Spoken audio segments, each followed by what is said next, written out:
I grew up in a very naive era, I think, pre-cable TV. We only had a few networks. We just assumed we were being told the truth, that news journalism, news reporting was to hold power accountable, to investigate, to seek the truth, to expose the truth. And my opinion is, of course, and I think many of us would agree, I think that now a lot of the role is persuasion, editorializing, advocacy, rather than giving the public information. And so given that, I'd like to hear your thoughts on that change, if it is one, and really is it a change, or were we just under an illusion that we were hearing truth that wasn't as editorial? I think definitely the latter since World War II. So I'm actually writing about this for our next book. But I think the basic picture is 1776 to sometime in the early 20th century. It was just kind of a free-for-all, and that newspapers could publish, and the United States had the First Amendment, and the government didn't really try to do that much censorship.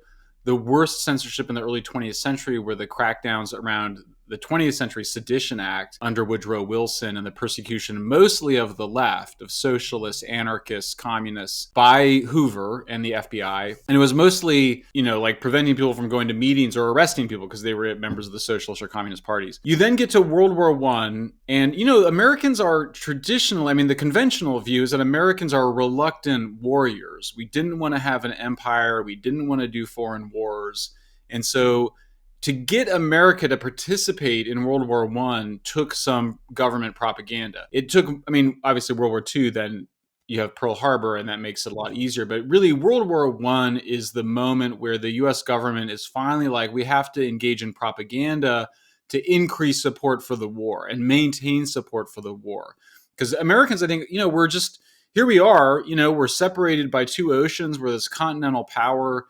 I think, people came here because they were escaping tyranny. And I think the intuition and the culture, and I think it's still there, by the way, was always like, why are we involving ourselves in foreign countries? It wasn't that British, we're the greatest civilization ever and we need to expand, or the Romans, or this, the past, we were not really, we didn't view ourselves as a global superpower in World War I or World War II. So that propaganda had to take place. You get to 1947, and there's actually a very important essay. I just read it, The Engineering of Consent, by somebody named Edward Bernays, who's perceived as the founder of public relations. He's the nephew of Freud. So he writes this famous essay where he says, it was funny, we even said persuasion. He writes this very famous essay where he says that you have to persuade. He writes, the engineering of consent is the very essence of the democratic process, the freedom to persuade and suggest. What he's saying here,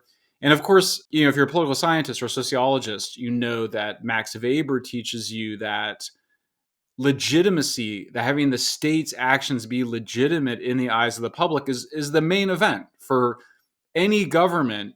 That's before they become democratic. The people have to feel like the government should be the government. The people that are ruling you deserve that role.